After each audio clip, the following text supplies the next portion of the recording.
I gripped the hard, unforgiving steel in my hand as if my life depended on it. The pistol grip felt comfortable, even inviting, as if it had been made especially for me. My finger hovered over the trigger, twitching dangerously. One click. That was all that was required. One small push, and I could end my life. Exactly. An overwhelming feeling of divine power washed over me. Killing someone shouldn't be that easy, but it's simple. Tears streamed down my face and my heart sank. It twisted in unnatural directions, twisting into an unrecognizable shape. It was difficult for me to think clearly. All I could do was feel pain, rage, powerless hopelessness. They were like omnipresent creatures lurking inside me, almost alive. "Kill her!" Rage whispered in my ear, in a demonic voice dripping with evil. Pain, on the contrary, screamed loudly in agony. Hopelessness just wanted to give up on life completely. All three of them were forced to witness that terrible show, at which I sat in the front row. "Just pull the trigger," my dark passengers chanted. "Make us feel better." My rational brain tried to turn on. The good, decent person inside of me was trying to bring me back. He told me that after I did this, nothing would be the same. There will be no return to what was before. My fate will be decided. I will officially become a murderer. What is he talking about? Everything has already changed. She took care of that when she chose him over me. It was her choice that brought the three of us here. It's her fault. She made it. Now shut up and let me give her what she deserves. The terrible day she told me that our life together was over was a week ago. With a voice full of regret and a lump in her throat, she told me that she had to leave. She should be with him, her love. I wish I could say I took the news like a man. I wish I could say that I invited this bitch to kick rocks on her way out of my life forever and finally slammed the door behind her traitorous ass. But I didn't do any of this. Instead, I lost all my dignity. Every last ounce. I threw it at her feet, begging her not to leave. I fucking begged. I sat and cried like a widow at a funeral, begging her to love me more than she loved him. We've been through so much. We had plans for the future. We were going to take our baby and move into that big house that she liked. This was her dream home. She imagined herself in a house like this when she was a child. And yet these plans were not enough for her to decide to stay with me. Our love wasn't strong enough to keep her from getting into his bed again and again behind my back. Of course, she wasn't enough to let him go. "I'm sorry you had to find out this way. I love you. I really do. But I can't leave him. I must follow my heart," she cried, hugging me, begging me to understand. I felt the moisture on her cheeks as she pressed her face to mine. With each sob, her ragged breath danced on my neck. What was it that she wanted me to understand? Did she really expect me to make it easy for her? Was I supposed to just give her my blessing so she could find happiness without me? Is she completely crazy? I gave her everything, all. I would have given more if she had asked. But this was something I would never give her. I will never give her my blessing to be with another man. How can any man agree to this? How can he just sit idly by while the woman he loves sleeps with another man? I will kill her. She must die. I took aim. I can finish her off at any moment, and she won't even know what hit her. Her shoulder blades moved rhythmically, while her shadow danced on the wall of the candlelit room. Her small, manicured hands were pressed firmly against his chest to give her the leverage she needed. Even the softness of her silhouette was beautiful. How could such a beautiful and erotic scene be so disgusting? My mind teased me with memories of running my hands along the curve of her spine. I could practically feel her soft skin on my lips, running kisses from her shoulder blade down. The ghost of her eyes looking at me with lust as we made love was real enough to make my lips curl into a smile. A quiet groan pierced the air, breaking me out of my reverie. They moved smoothly together, each of them working on their partner. They gave their bodies completely to this moment. They were like passengers on a blissful ride. I remembered those days when she and I were also in sync. Damn, that was just a week ago. I was furious. They were so into each other that they didn't even realize I was in the room. They did not hear me enter the house, climb the stairs, and open the door with a creak. Now they stood in the face of imminent death and knew nothing. They are lost in their sea of nirvana. How could she be with him? How could she stop loving me so easily? No matter what she said, she couldn't love me and do this to me at the same time. No person who loves someone would break their heart so easily. Did she ever love me? My heart began to beat faster, with both anger and anticipation. I mentally prepared myself for the sudden shot that would ring out after I pulled the trigger. I weakly tried to calm my nerves and stop the trembling in my hands. Shooting at paper targets at a shooting range is one thing, but like this, tears burned in their eyes as everything blurred before them. It became more and more difficult to keep the gun ready with each passing moment. I wanted them dead so badly. But I couldn't control my inner voice. My demonic passengers tried to silence him, but he was there, begging to be heard. It is not right. He was right. This was wrong. But standing there watching them make harmonious love was the hardest thing I've ever had to do. It was as if they were dancing to their own music. At that moment, I realized how well he knew her. He knew her body, every centimeter. He was with her more often than I wanted to think. She was a liar. Damn liar. She told me that her body was only meant for me. I was the only one who had the good fortune to enjoy her feminine forms. She said she belongs to me, but this idiot enjoyed the thought of making love to the woman who belonged to him. I felt my finger tighten on the trigger. I blinked to clear away the moisture. I saw my goal clearly again. Die, bitch. Just before I released hell and torment, I saw our son. He was not physically in the room, but rather a flash of memory in my head. I saw his face, similar to mine, his smile, his hair. Bobby Jr. was an exact copy of me. My finger relaxed as his eyes looked into my soul. How could I do this to him? This act of revenge will not end with the cheater dying in the arms of her lover. This will only be the beginning for Bobby. My retribution will be at his expense.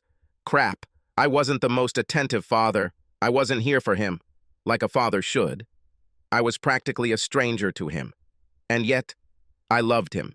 In my own way, I loved him. Did I love him enough to let his mother burn my heart with impunity? Did I love him enough to leave everything behind for his sake? Yes, I loved it. At this thought, the gun began to lower. It was no longer aimed at her back.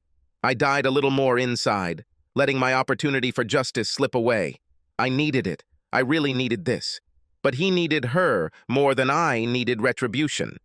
Having made my decision, I began to slowly back away from the room.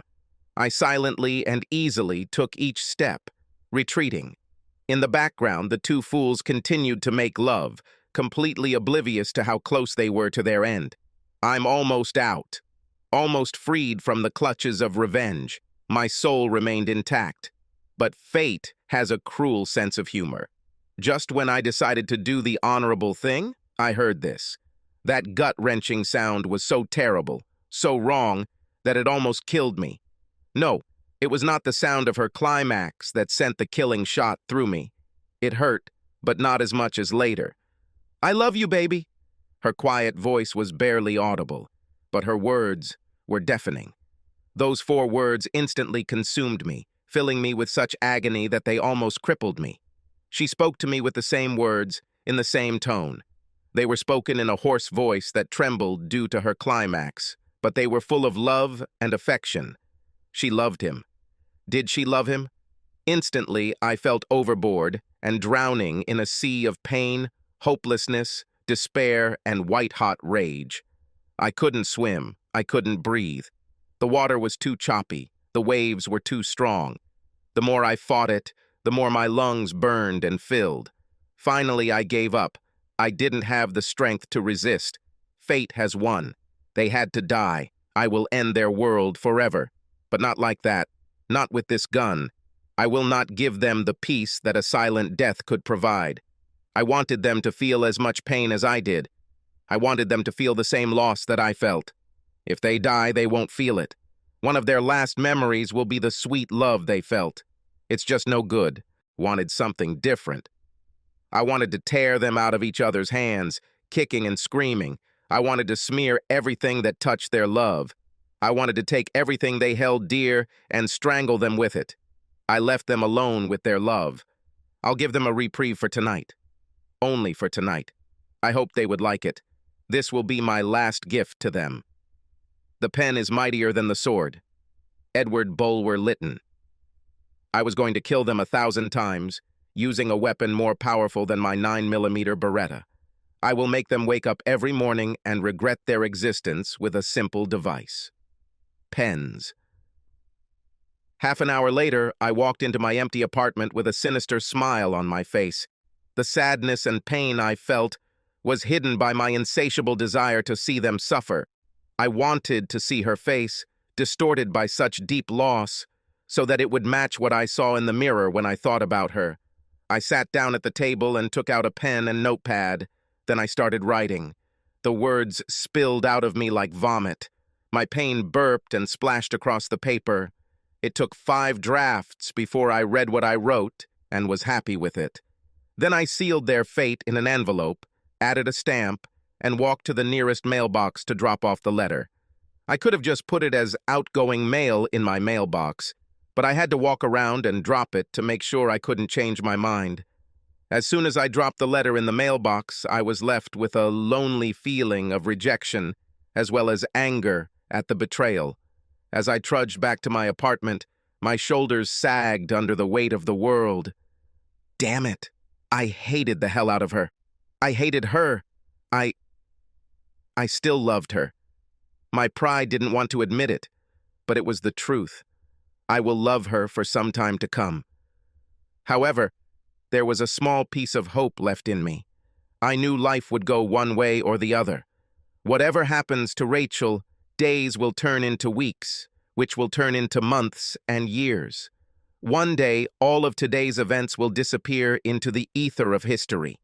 They will turn into the sad story of my past. Tomorrow's current events will eclipse today's. As I reached my doorstep, I chuckled to myself at one last thought.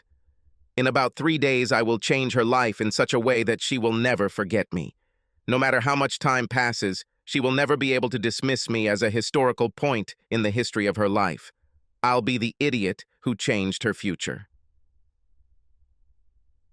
Letter, dear Robert Hamsley Sr. My name is Jonathan. You don't know me, so don't bother trying to remember my face. We met once about 3 years ago, but I doubt you even remember me. It was at a Christmas party that the company throws every year. You were so engrossed in your conversation with Rachel that you barely paid attention to me. The way you looked at her and danced with her gave the impression that there was no one there except you. No matter how many times she confessed her love for me, it didn't match the way she looked at you that evening. Then I realized it. I knew she was more in love with you than with me. That was the first time I knew you existed. She had never mentioned you in the office before. She didn't even wear a wedding ring. As soon as she stepped into that building, you no longer existed. I shouldn't have been at that party. She tried to come up with an excuse to keep me at home, but I insisted. I wanted to be with her that evening, so I ignored her flimsy arguments and came anyway. God, was this really the biggest surprise of my life? I had to throw her out of my head and run as fast as I could. But I couldn't. I refused to believe it, no matter what my head told me. Instead, I believed her lies when she told me that you meant nothing to her and that I was the only love in her life. I believed her because my heart wanted it that way. Although I know you don't know me. However, you know the woman I love. You know her well. See, you know her because you're married.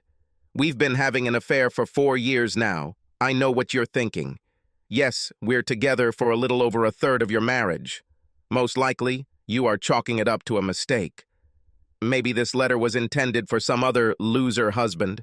Or maybe I'm confusing your Rachel with another woman who goes by the same name. That last shred of hope that you're desperately clinging to won't let you believe that your wife would ever do this to you. For now, I can prove this to you by describing the private parts of her body. You know, those parts that a man can't know unless he's seen her in the throes of passion. I really could do this, but I don't have to. I have much more accurate evidence. My son. All you have to do is check out Bobby Jr. I say that your son is not your son. He is my son. I am his biological father. He may have your last name, but he has my blood in him. Don't believe it? Well, it's good that we live in a world of opportunities to get to the truth. All it takes is a swab from the inside of his cheek. But I'll save you time. Attached to this letter is a copy of the DNA test your wife took a couple of years ago. She doesn't know that I have it. She destroyed the original. However, when she was sleeping in my bed after showing it to me, I made a copy. Maybe I subconsciously suspected that the three of us would end up at this point. Tonight I was at your house. I saw you two having sex in your bed. It was the hardest thing I've ever had to endure. I kept remembering how Rachel and I made love on this very bed. Every time you were out of town, I was there for her. You looked so happy. You were sure that she was yours and only yours. Do you want to hear something funny? Probably not, but I'll say it anyway. Just over a week ago, I had the same confidence. In the same bed. The same words she said to you. She said to me many times. You're probably wondering how I got into your house undetected and why I was there in the first place. Well, how? It's simple. I know where you keep your spare key. I've used it several times to get into your house without the neighbors noticing. On those warm nights, I would climb your stairs and enter your bedroom. Rachel was there in your bed, waiting for me. I managed to stay undetected because I know your living room so well that I can walk around blindfolded and not bump into anything. I managed to climb the stairs quietly because I know which steps squeak. Rachel was always adamant about not waking our son. Yes, he was home, sleeping in his room, so she always made me tiptoe around. Why was I there today? The answer to this question is a little more complicated. There's no point in beating around the bush, so I'll just say it. I was there in your house to kill you both. Do you want to know what stopped me? My son. I knew that killing you two would change his life forever. I couldn't do this to him. He doesn't deserve this. I wish I could tell you that I regret all of this, but I don't. You need to know what kind of woman you are married to. The love you share with her is not just yours. This woman is not only yours. Before she decided to end our relationship, she was trying to figure out how to leave you. We were going to live together. I don't know why she suddenly changed her mind and decided to stay with you. I think you win in this aspect. But did you really do it? Does this knowledge make her love any less special? Does it hurt to know that she can give her love to someone else so easily? Since it is no longer a rare item, does that make the love in question any less valuable? Does this upset you? I hope so. I hope the pain you feel makes you smarter than me. I hope you will do what I should have done when I realized that her sweet words of love were nothing but a lie. If you're worried about having to look over your shoulder, don't be. I will end this letter with a promise. You don't have to worry about me trying to finish what I started. I won't bother you ever again. You can send the police on me and arrest me for breaking and entering if you want. But I bet you won't. I bet you understand that your quarrel is not with me, just as I realized that mine is not with you. Wouldn't you rather think of me as the guy who opened your eyes? I will never bother you again because you are both in my past. I need to let her go and heal. I can survive the pain of losing her. In the end, I'll move on and she'll just be a bullet that I dodged. What I can't handle is the pain that comes with constantly hating her. She's not worth it, not anymore. If you want my advice, get rid of her. The loss you will feel by doing this will pale in comparison to what you will experience if you always have to wonder. Every day you will ask yourself, will she leave me today for another man? Believe me when I tell you that watching her walk out of your life is enough to make a man do the unthinkable. Take this advice, whatever the cost. Sincerely finished with her, Jonathan, 3 years later. I looked at my watch for the millionth time and stared at the pimply teenager who couldn't figure out how to make a simple sandwich. How long will it take? If I had known I would have to wait that long, I would have gone back there and done it myself. I was already in a bad mood. It's been 2.5 years since I was last here. There were many bad memories associated with him. My plan was to close this contract my job sent me to sign and get the hell out of here. If I'm lucky, I'll be able to do this without running into ghosts from my past. John? I'm never lucky. I heard my name spoken almost in a whisper as I stood in line waiting for my lunch order to be collected. A quiet, sad voice came from behind me. I didn't need to turn around to recognize the owner. I remembered it. Once upon a time, hearing her say my name would have made my heart flutter. But now, no longer. I turned to face the beautiful siren of my past. Rachel. My eyes met hers again, just like many times before. A strange feeling of déjà vu washed over me. This was where our first date was many years ago. It wasn't really a date. It was more like lunch with a colleague. At least that's what we told ourselves at the time. However, the undeniable physical attraction between us, as well as the growing sexual tension due to flirtatious banter, mixed with sexual innuendo, made our shared lunch anything but innocent. At that time, I knew nothing about her husband. For me, she was an accessible woman.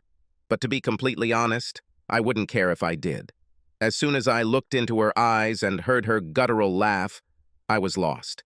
I succumbed to her charms, her song, and, in the end, met my fate.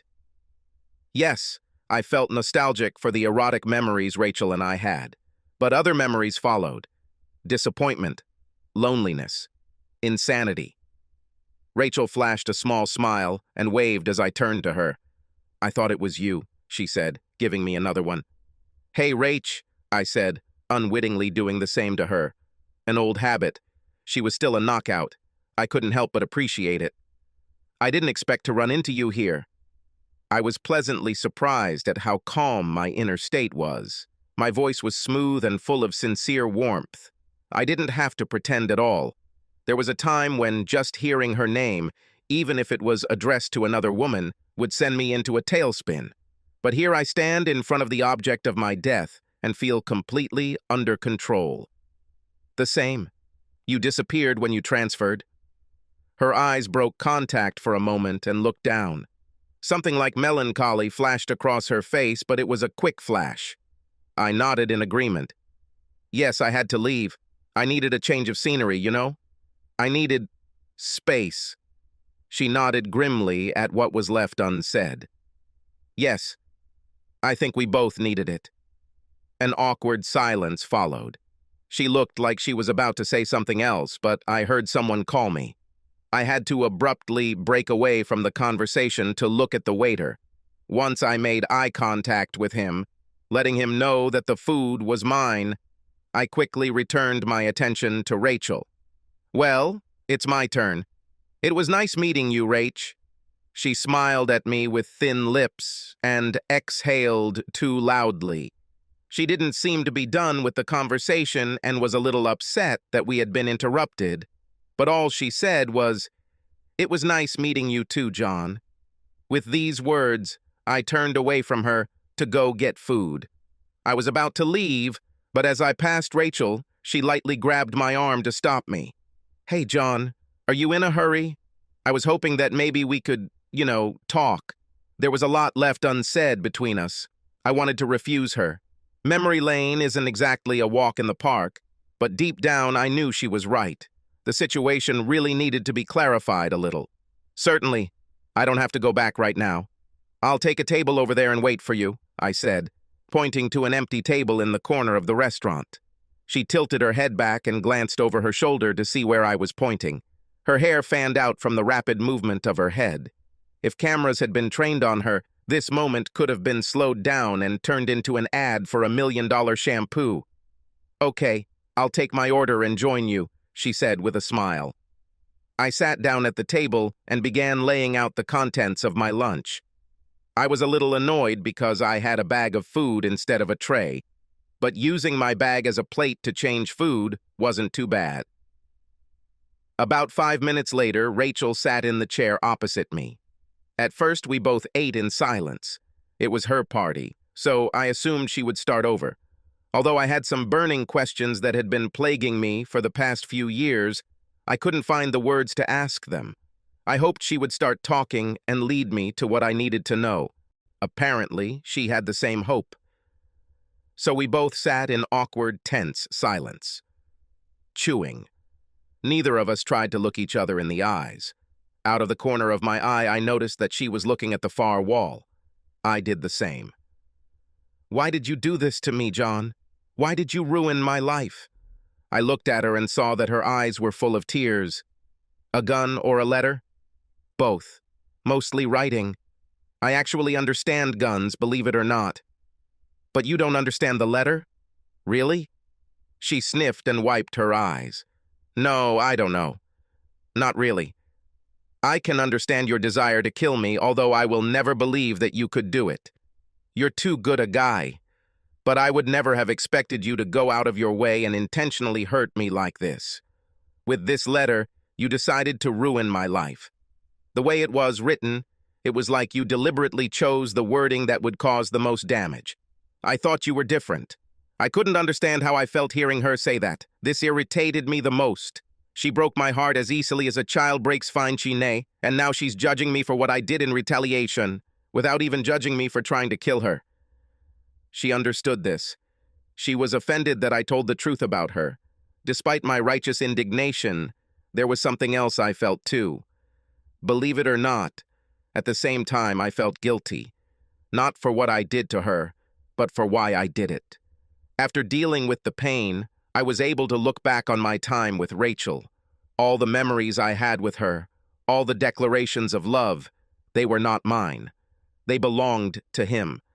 I felt bad because I didn't do it because it was the right thing to do. I wasn't honest. I did it as a passive-aggressive act of revenge for a broken heart. She was right. I was completely different. I was always taught to do the right thing. That's not what my father told me. But all the time I spent with her after I found out she was married, I was someone I didn't recognize. But I'll be damned if she judges me. Did you think I was different in some way? Are you serious? No. You thought I'd just disappear and keep your dirty little secret. I wasn't the one who cheated on your husband, Rachel. It's all you. I didn't know him. I didn't love him. You loved him. You swore with him, and then broke those vows with me. Now you want to blame your failed marriage on me because I told him what you did to him? I think this is nonsense. If you want to blame someone for the fact that your marriage is falling apart, look in the mirror. Her head snapped towards me, our eyes finally meeting. I saw small embers of angry fire behind them, but they quickly went out. She couldn't argue with the truth. She knew I was right. After a moment, her eyes broke contact again, this time looking down at her food. "You're right," she agreed reluctantly. Another awkward silence threatened to engulf us, so I decided it was my turn to ask what had been secretly nagging me, even after all this time. "Why didn't you choose me? If your marriage was as bad and unloving as you claimed, why did you stay in it? After all the times you told me you loved me and all the plans we made, you still stayed with him. Why?" She chewed the roast so as not to answer right away. I waited for her to speak again. Now it was her turn to continue. I wasn't going to help her out by speaking first. "I really loved you, John. This is true. I wanted to leave him and run away with you. When I was with you, it seemed like the whole world stopped moving. Nothing else mattered. When I was far from you, I dreamed of seeing you again." "But," I asked when she paused for a moment longer than she should have. I was afraid that she would run out of momentum. "But I loved him too." "Sorry. And this is also true. I know I told you the marriage was in trouble. For some time, this was the case." Her gaze became distant before she continued. "We were both very young when we met. In fact, I just turned 20 a few months ago. It was all about sex back then. We couldn't keep our hands off each other. After just 6 months of dating, we got married. We didn't even have a real wedding. It didn't matter at the time. The only thing we cared about was a vow of eternal love.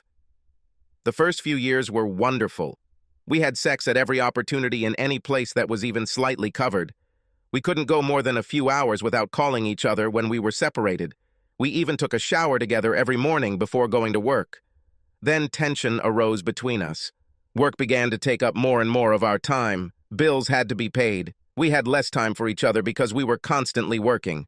When he was promoted, we thought it was the answer to our prayers. But it wasn't like that. In fact, it widened the gap between us. He was gone more times because he had more responsibility.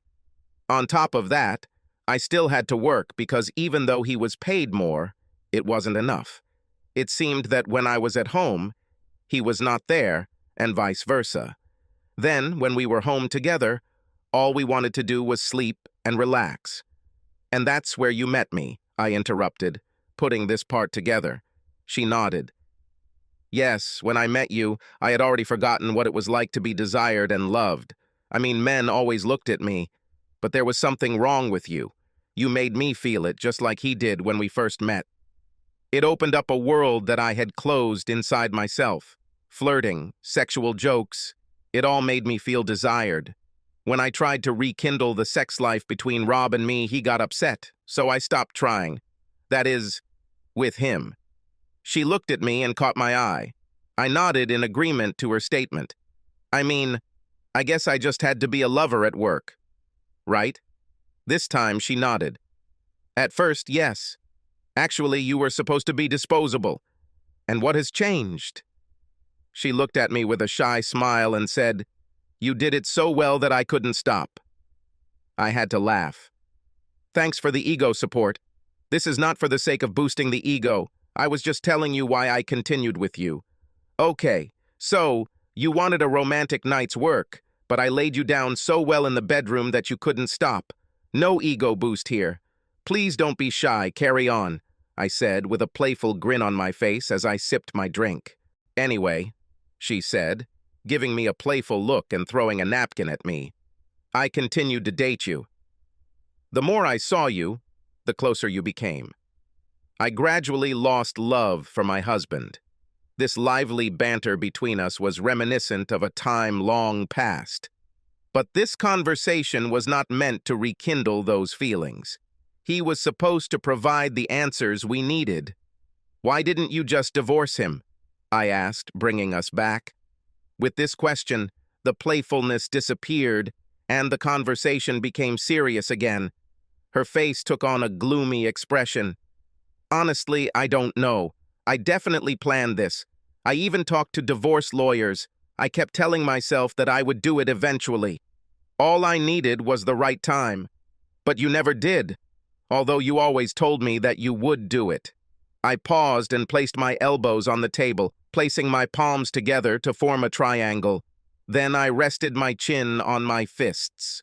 With an exhale, I said, Do you want to know what I think? I think there was never a right time because you were never going to do it, am I right? She wiped a tear from her eye and nodded. Yes, I pursed my lips, frowning, and suppressed the half-hearted response that tried to escape. I raised my head, took a deep breath, and carefully chose the following words. You're going to have to help me, Rach, because I think you're a heartless bitch. Okay. Perhaps I didn't choose my words carefully enough, and yet my answer was honest. She looked at me with eyes full of pain and surprise. I jumped up and continued, You want me to believe that you are not the monster I think you are? But the facts paint a different picture. You were married, and you made me believe that you were single. When I found out you were married, you led me to believe that the marriage was in danger, even though you had just admitted that you had no real intention of ending it. I was originally supposed to be half a fuck buddy, but you went on dates with me, talked about a future with me, and even had a fucking baby with me. For God's sake, we even looked for a house together. You even chose one that was exactly what you dreamed of when you were a child. But after all this, you sit here and say that it was just your fantasy. I was a distraction to keep you entertained while you waited for your marriage to get back on track. It sounds so evil when you say it like that, she said, still stung by my attack on her. I let out a cynical laugh. That's how it is, isn't it? You should have told me that you're just playing a game to spice up your life. Maybe then I wouldn't involve my heart in this. She took a minute to collect her thoughts before answering. I wasn't trying to play with you, John. Our relationship developed faster than I expected, and I began to get confused. But you can't honestly sit there and play the unsuspecting victim. Yes, I didn't tell you I was married, but you found out about it at that Christmas party. Have you left? No. You still stayed. You've been in a relationship with a married woman for many years. You didn't care about my husband. What you really wanted was for me to leave him and take you in his place. Your sanctimonious need for truth and justice only manifested itself after I chose not you. Maybe I cheated, but you know what? And you too. At least I have the conscience to admit it after all these years. So please calm down your arrogance and stop jugging me as if you were unintentionally duped. We were silent for a while, as if we needed a break. I didn't want to admit it, but there was a lot of truth in what she said. I really had a hand in all of this. Of course, she still has the lion's share, but I also contributed significantly to the crap that splattered after it hit the fan. The only real victim in this whole affair was Rob. Still, she was crazy if she felt that I was as guilty as she was. Be that as it may, you still lied to me. Not only about the fact that you are married, but also about how little your marriage meant to you. You kept telling me that you were both headed for disaster. But I saw the way he looked at you that evening, the way you both looked at each other. There was real love there. You made me believe that it didn't happen, because you knew that, if you told me the truth, I wouldn't fall in love with you. So that's what you're thinking about? Do you think I came up with this whole plan to make you fall in love with me so I could dump you at the last minute? Come on, John. She shifted in her chair and crossed her arms. We sat in silence, listening to my watch, counting down the seconds. Around us, people were talking happily and eating, as if we did not exist. Funny how life works.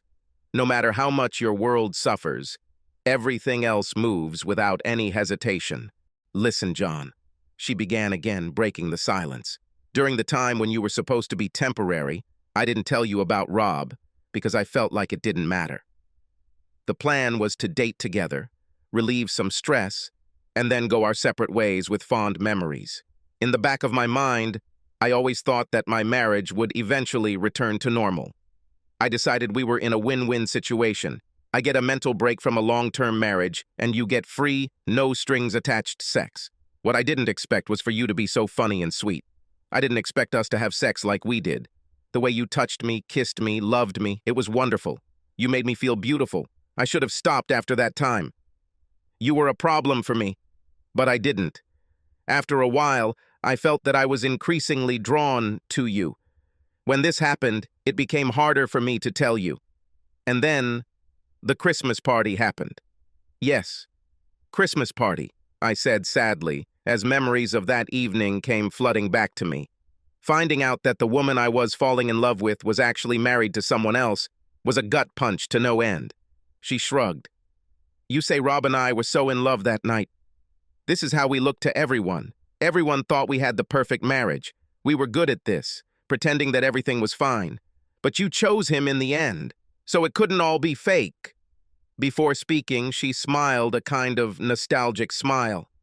Something happened between us. I can't say exactly when or what it was, but something clicked. Maybe it was his part, or maybe I was just giving off a different vibe. I don't know. All I know is that we just started clicking again. It seemed that we had been in this thick fog for so long that we had forgotten about the sunlight. Then suddenly everything became clear and we finally saw each other. I snorted and shook my head. Then he smiled bitterly and said, "At the same time, you had that annoying affair on the side that you had to get rid of." She reached across the table and grabbed my hand. Maybe it was like that at first, but you have become much more. You can be angry with me for a lot of things. Lord knows you have options to choose from, but I can't let you think that I made the decision to let you go easily. It was one of the hardest things I've ever had to do. I snatched her hand away. Who cares how hard it was for her to break my heart? It won't restore it. In fact, it seemed quite as selfish. Was she now a victim? What about our son? I asked, changing the subject. I was tired of hearing how much she didn't want to hurt me. It was time to move on to another topic that was tormenting me. Bobby? And what happened to him? Does he know about me? Her eyes were full of tears again. No. He is only 6 years old. Too young to understand this. Luckily, he was young enough that he didn't fully understand what was going on between his father and me. All he knows is that Dad doesn't live with us anymore, but he still spends a lot of time with him. He gets double presents on Christmas and birthdays. and his father comes and takes him out for ice cream. If I tell him about you, it will be many years later." She wiped her eyes, then remembered something. She looked at me with narrowed eyes. "Just curious, I guess. You know, I always wanted a son, I told you. Now I have him, but I don't have the opportunity to be involved in any part of his life. It's just hard for me, that's all." She continued to look at me with suspicion. "You're not going to start a scandal over Bobby, are you?" "If so, then don't," she said in a voice that was both a warning and a threat.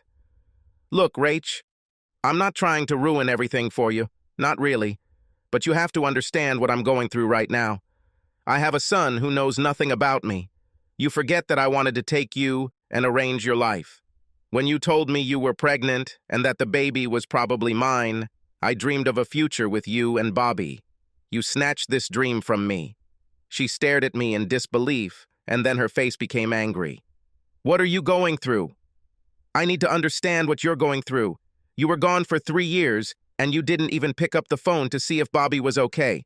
I haven't seen a single check for alimony from you, and you haven't even tried to start doing it. So, don't you dare sit here and try to claim it as if you've been scammed.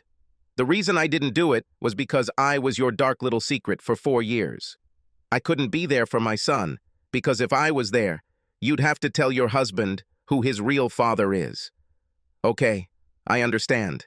How do you justify the last 3 years?" She challenged me. "After you blew up my life and told Rob everything, why didn't you try to help your son?" "I needed to get away from you. If I had stayed, I would have done something crazy.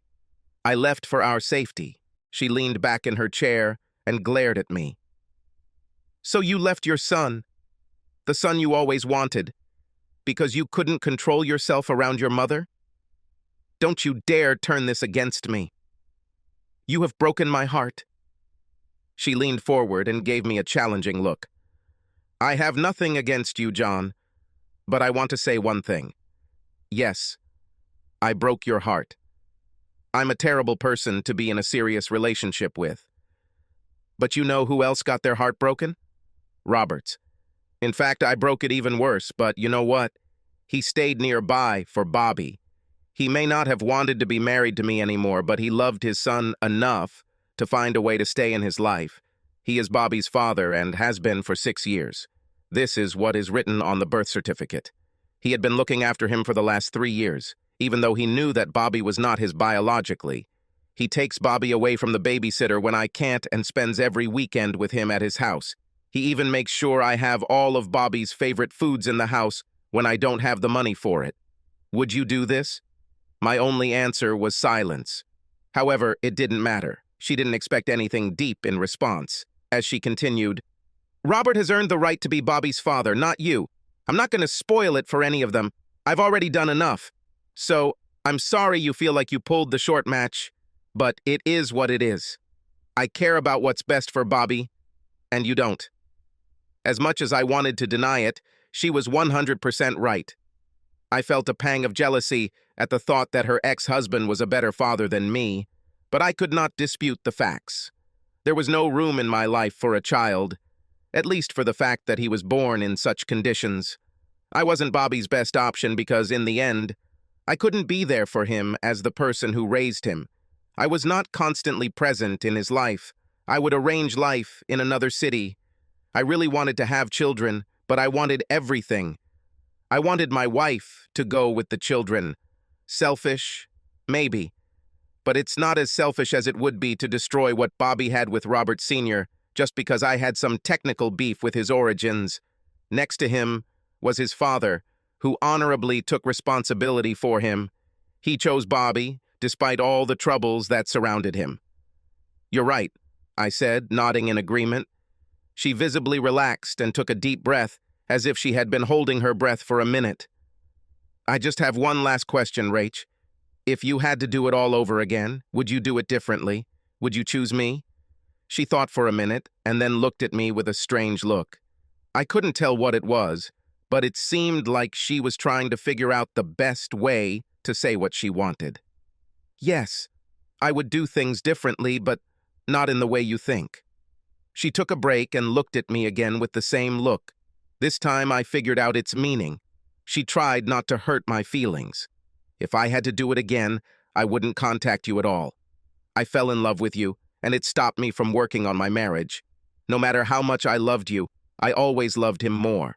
I didn't realize it until it was too late, because I wasn't honest with you or with myself. I had the love of two great men, and I lost them both, because I didn't listen to my heart from the beginning. Even though I had already gotten over the pain of the past, it still hurt me to hear that our time together was a mistake in her mind. I agreed with her, but it still felt like another refusal. However, this was exactly what I needed to hear. I also believe that this is what she wanted to tell me. She had to say those words out loud to give them life.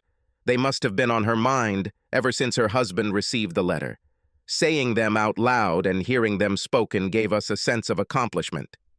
At this chapter, we both could close the book of our lives and put it away forever. Soon after this, our lunch ended. There was nothing more to say. Leaving the restaurant, we said goodbye. We even hugged one last time, saying goodbye. Then she turned left, and I turned right. Every step we took us further and further away from each other as we left each other's lives for the last time. Neither of us turned to look at the other's retreating figure. Subscribe to our channel so that your second chaff doesn't cheat on you, and go ahead and listen to the next story, because this story is nothing compared to the next one. If you're under 18, don't even think about listening to the next one.